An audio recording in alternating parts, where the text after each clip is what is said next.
Let's bring in the commissioner, Adam Silver, joining us on the program. Do you have business cards? Me? Yeah. Hold on, wait.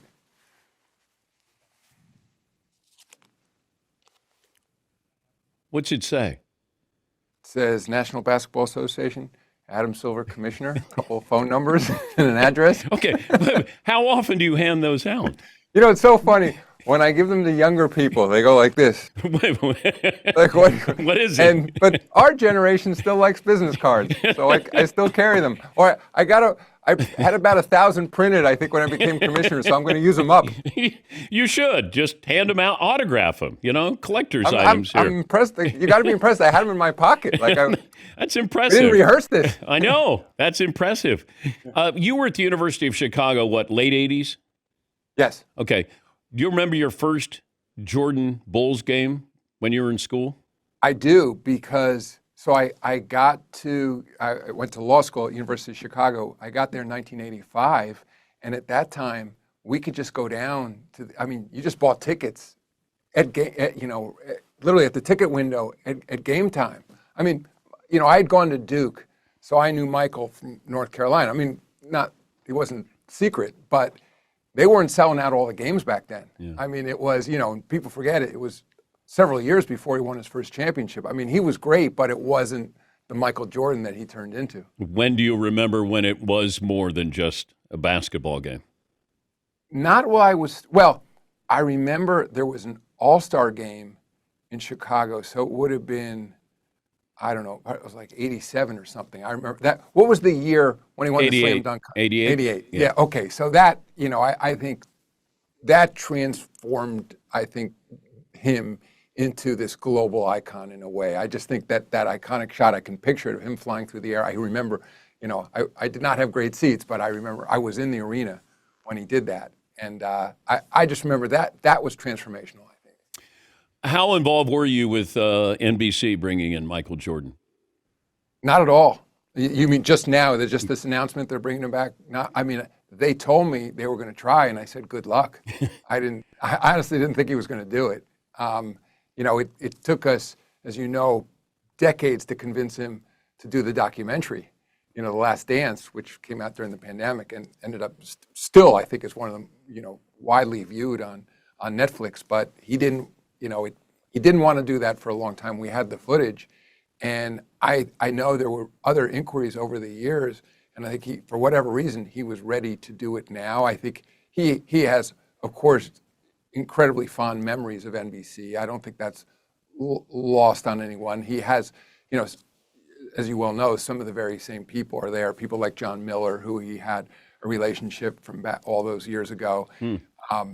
Mark Lazarus was still, there, just switched over to the other side of the operation. But, so I think like he had those relationships. And again, I didn't discourage them, but I was surprised he said yes.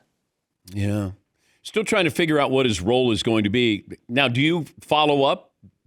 Are you curious about what role Jordan is going to play with the upcoming camp? Yeah, no, I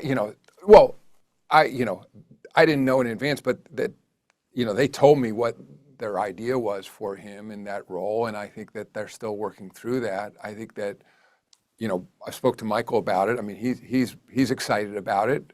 I think for him, it means he's got to stay current with the game. Obviously, he's a small owner still in Charlotte, but he's so passionate about it. We talk about it all the time. He wants the game to be played the right way. He's still got a huge business around the game with the Jordan brand. But I think more importantly, he watches a lot of basketball, and he knows it's what defines him still. And so I think fans are going to enjoy hearing his take, on the modern league. I think one of the things that I'm excited about in terms of NBC coming back, and this goes back to the Dick Ebersol days, is that I remember that sign behind Dick's desk that said storytelling. I think they're still some of the best at it, and I think telling stories around the game. Even right now, that's sort of this narrative out there about small markets, whatever else. Credible stories around Shea and Tyrese and Pascal Siakam. It's my job too. We first met when I was at NBA Entertainment, but to to tell those stories to fans. I think that's what draws them in. I mean, there's the lovers of pure basketball, and I think the basketball is fantastic, but you also have to show how multidimensional these players are and, explain to them the storylines, the conflict on the floor, and nobody does that better than NBC. You talk about Michael staying current. There are times when Charles may not know who's even playing in a game that he's watching. Now, it's funny to us, but you're the commissioner, and this is your lead broadcast team or studio show. How does that kind of settle with you when Charles may not even know who he's talking about?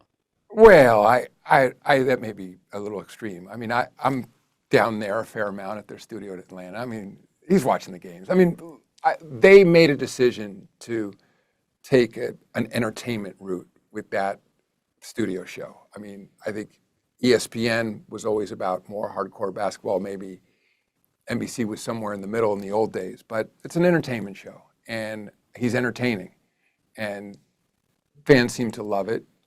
Sometimes he's a bit of the crazy uncle, I think, but even when I think there's a difference when putting aside, how focused he is on the game.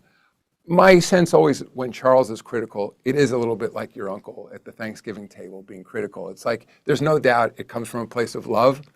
I don't feel the same way about some of the other commentators. And I think it's Charles found a lane and he does it well. And it'll be interesting to see how that converts. As you know, they're now bringing that studio show to ESPN and ABC next year. Yeah. I think, we'll see how that works out. I mean, I love the fact that those guys are still going to be involved in our telecast, but, I'm not sure whether it will be produced differently for them or there'll be a different expectation from ESPN and ABC fans or watchers than maybe what people are seeing late at night on TNT. He's the commissioner of the NBA, Adam Silver. Everybody gets caught up in ratings, and I just say either watch it or not, But the role that social media plays on your priority list, because this is a global game, and people may not watch the game, but they're watching those clips. You're getting views there, but as the commissioner, you got to, pay homage to the networks. But where does social media rank on your priority list? Social media is high on our priority list. I mean, first of all, we've had something like 1 billion views so far globally on social media since the finals have started. But also, to get back to your ratings point, I think what gets lost sometimes is just like social media is global, so are the telecasts of our games. And I understand people wanting to talk about our domestic ratings, and to the extent that the ratings are down, that's a storyline, or they're up, that's a storyline. And there is a correlation between market size, more than I'm happy about. I was listening to Aaron Rodgers yesterday, and he was talking about now becoming a Steeler, and he was saying, now I've played for two of the most storied franchises, the Packers and Steelers. But nobody stopped him to say, those are small markets. And so maybe I'm jealous in a way from of the NFL that's never, Steelers and Packers, the storyline it's unimaginable it would be. Can you believe two small markets are meeting in the Super Bowl this year? It's two storied franchises. And in the NBA, I think because there was so much outsized success of certain franchises over the first several decades of the league. I mean, the statistic is roughly over the first 65 years of the league, 3 teams won 60% of the championships. And so it's understandable that Lakers, Celtics, Bulls still globally have these huge followings because it gets almost passed on generationally. And to make ourselves more like the NFL, I think we're moving in that direction where we have a system now where Oklahoma City and Indianapolis can compete in the same way that larger markets can because of a cap system and tax and all that stuff. So it's going to take us a while to get there, but I understand why ratings are part of the story. Now, the last part I'll say about social media, I do think something worth thinking a lot more about and getting more sophisticated about is how do you translate social media into a desire to watch live games? I'll give you just one example. I think we may have even talked about it last time I was on. Victor Wembanyama was in New York playing on Christmas and then played in Brooklyn a few days later. So he was staying in New York around that time. He's a chess player. He went to Washington Square Park, played chess in the rain for 45 minutes. Within 5 days, 100 million people had viewed him playing chess. And it was just anecdotally, anyone I would ask, because it was also on a lot of the morning shows, I said, "Did you see Victor? Oh yeah, that was the guy from France, he played chess." Now, the question is, seeing that he also plays chess, and he's, by definition, you could say a multi-dimensional guy, there's far more to him than ball playing. He speaks multiple languages, even the fact that he's, grew up outside of Paris, etc. How do we as the league use that to bring people to the set to watch live games? Because I would say, looking back, we've gotten distracted at times and forgotten or I've forgotten that my core responsibility is to get more people to be passionate about NBA basketball and watch our games. That's what sustains our business. I mean, it's, of course, ticket sales, but ticket sales are as high as they've been in the history of the league, and there's not a lot more room to grow because our buildings are roughly 95% full. We have a global following, so there's enormous opportunity, both through social media, but where the real value comes is from people watching live games. So I think we can do a better job using social media to bring people to the set, to say, tonight, 8:30, ABC, game 3, tune in. And to be more sophisticated about understanding, would people rather see more about Shai Gilgeous-Alexander's background, growing up in Canada, et cetera, what the things he loves, or do they want to see him, working out? What aspects of him are going to cause people to be more likely to be interested in watching the game tonight? Why does the All-Star game have to be competitive? It's an interesting question because, again, I was just talking about how jealous I am of aspects of the NFL. The Pro Bowl, at this point, is flag football. And I think that fans seem to accept that. It gets a good rating. And nobody suggests that that's indicative of a lack of desire or passion by NFL players. For whatever reason, in the case in the NBA, when we've tried other things and thought, all right, we'll go more entertainment route or whatever else, the reaction is, I can't believe your players aren't giving their all for an all-star game. Or at least maybe they don't expect them to play like they would in the playoffs, but they're expecting a competitive game. And so that's fair, then we have to respond to that. And I haven't been successful, frankly, in the last few years. We tried some new things in San Francisco. I mean, part of it was there was a format issue. There was a huge stoppage of play in the final. We had this round robin where, there was a celebration around Turner, which they deserve, but I think the game lost all its momentum. So something you've talked a lot about historically is this USA World concept. Obviously, I watch what other sports are doing. The NHL had great success with the four-nation face-off. So we're looking now for next year. We'll be in LA. We'll be in the Intuit Dome where the Olympics are going to take place in 28.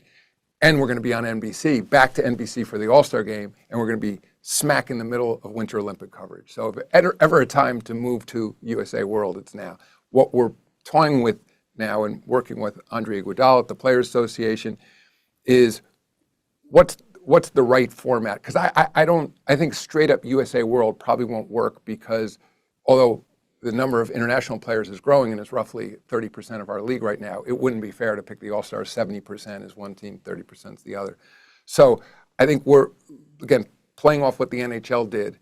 Maybe there's multiple teams, maybe there's more than one USA team, but we can achieve that concept and I think create a sense of nationalism around it and again, feel like we belong sort of on the Sunday where it's otherwise Olympic coverage. So I'm hopeful that we can create something more competitive there. Do you have your wish list of expansion, like the cities right now? There's cities we're thinking about. How many cities would you say are on that wish list? Well, let me begin by saying it's not obvious to me we should expand. Okay. I think it's likely over time we will. And the reason I say it's not obvious is because as a global business, where something like 2 billion people will connect with us on social media, over 1 billion people over the course of the year will watch some portion of the game. Adding another U.S. city, arguably, it's unclear how much growth we'll get as a result of that. And when you're adding expansion franchises, you're diluting their competition. Two more, let's say we expand by 2 teams, 2 more teams that are going to be competing for those same players. and you're diluting your economics to the extent that we have locked in television money now for the next decade. You have 2 more partners.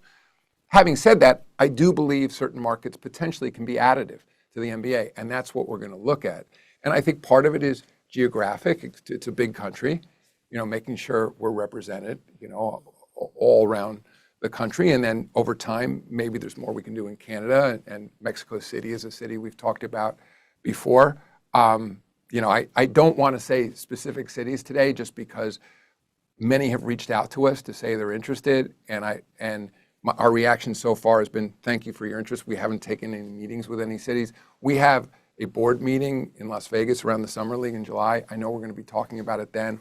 I had been saying for the last several years, let us get through collective bargaining, which we did. Let us figure out our new media relationships, which we have, and that would be the time to consider it seriously. So that's what we're going to do this summer. But I'm retiring in 3 years, Commissioner. What? I'm retiring in 3 years. Will we have expansion in 3 years? I'm honestly not sure. Okay.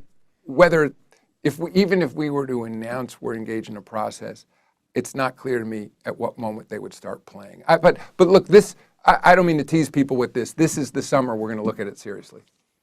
I thought you'd be a little more emotional about my retirement. I mean, it's kind of blew right past that. You're like Michael Jordan. You've retired before.